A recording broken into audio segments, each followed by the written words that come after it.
Hola, ¿qué tal? Me presento, mi nombre es Cisaret Jiménez, acompañado de mi compañera Denise Santos, y el día de hoy te estaremos hablando acerca de dos pintores famosos en la historia.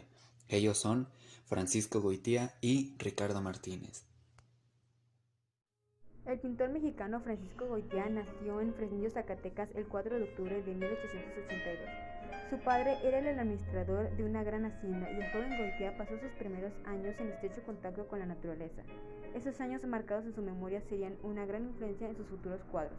En 1896 se dirigió a la Ciudad de México para estudiar arte en la Academia de San Carlos.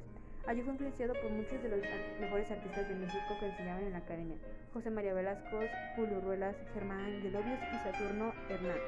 También conoció el movimiento de arte moderno mexicano y a Rufino Tamayo, quien se convertiría en su amigo cercano, todo lo cual influenciaría su estilo. Con la ayuda financiera de su padre, Goitia viajó a Barcelona, asistió a talleres, visitó museos e hizo muchos dibujos de la ciudad.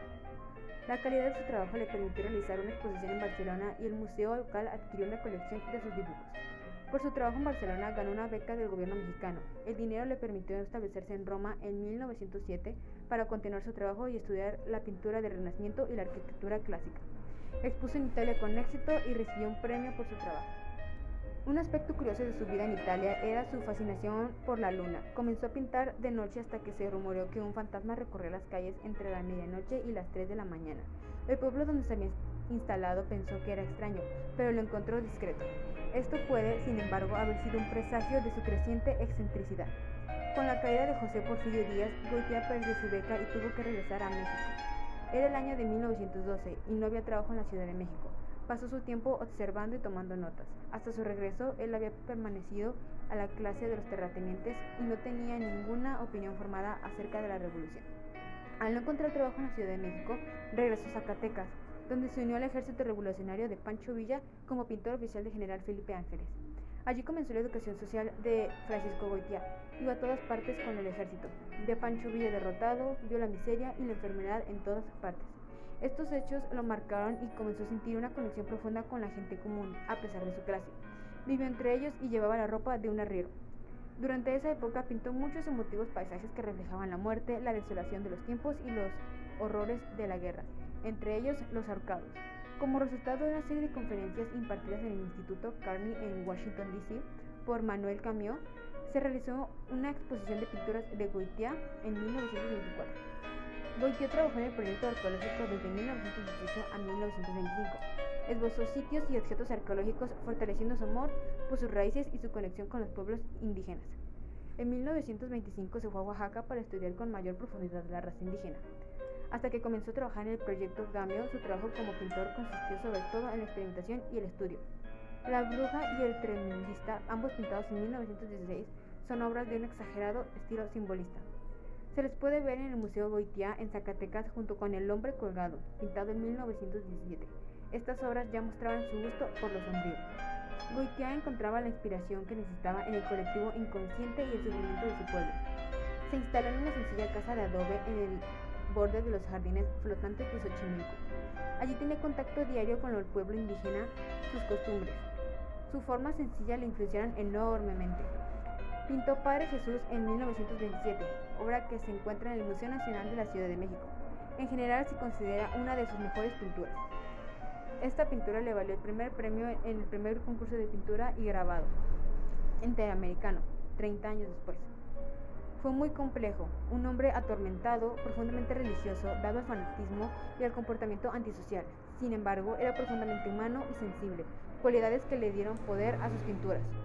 Su vida atravesó los años de Porfirio Díaz, la Revolución y el periodo posterior a la Revolución. No hay duda de que su época influyó en su desarrollo como pintor y como ser humano. En 1989 se hizo una película sobre su vida. La biografía explora su vida y sus luchas internas, el conflicto entre el arte y la fe religiosa y cómo se reflejan en su arte. La película se titula apropiadamente Un Dios para sí mismo. Francisco Goitia murió el 26 de marzo de 1960 en su querida Xochimilco. Fue un pintor excéntrico y talentoso que eligió una vida de extrema pobreza entre los pueblos indígenas, un pueblo que adoptó como suyo.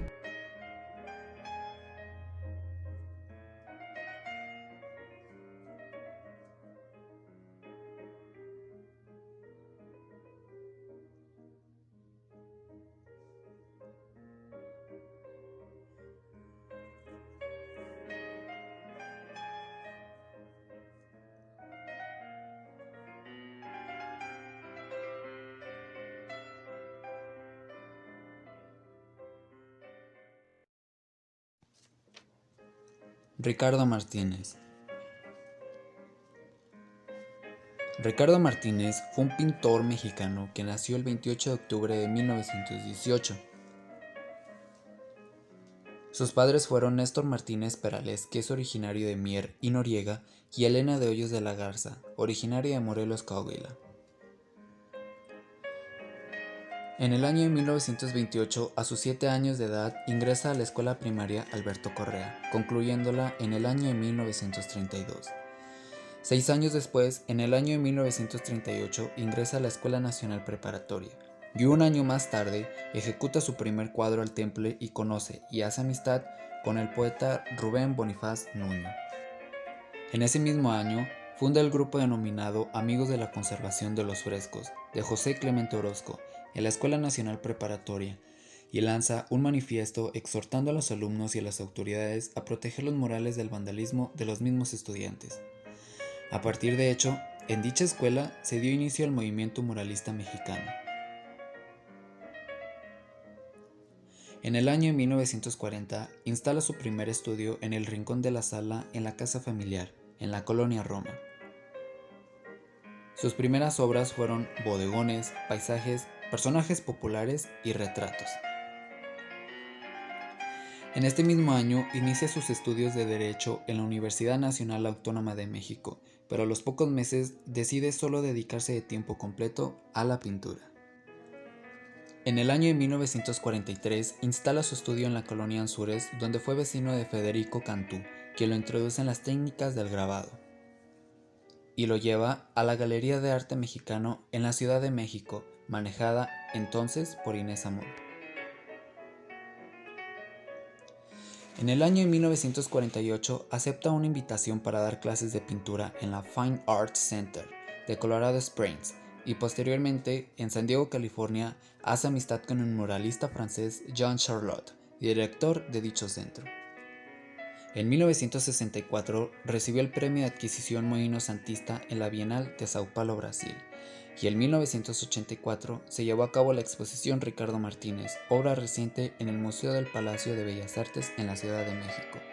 En 2008, con motivo de su 90 aniversario, recibió la Medalla de Oro de Bellas Artes y la de Plata del Gobierno de la Ciudad de México, el cual nombró Ciudadano Distinguido. Ahora bien, te estarás preguntando, ¿cuál fue su técnica de pintura y obras? Bueno, aquí tenemos la respuesta. Ricardo Martínez utilizó mucho la técnica al óleo. El restregado o scumbling es una técnica de pintura al óleo. Se realiza aplicando el óleo de color opaco sobre una capa de pintura al óleo seca, opaca también de un tono más oscuro.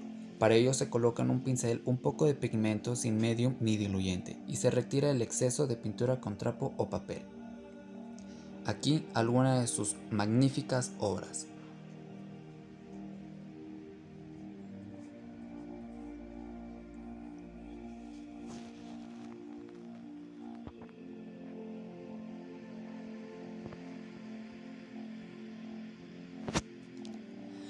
Finalizamos en el año de 2009, donde Ricardo Martínez fallece el 11 de enero de este mismo año, a sus 91 años. Y en este año se creó la Fundación Ricardo Martínez de Hoyos AC, cuyo objetivo es promover y proteger su obra y su legado. Gracias por su atención.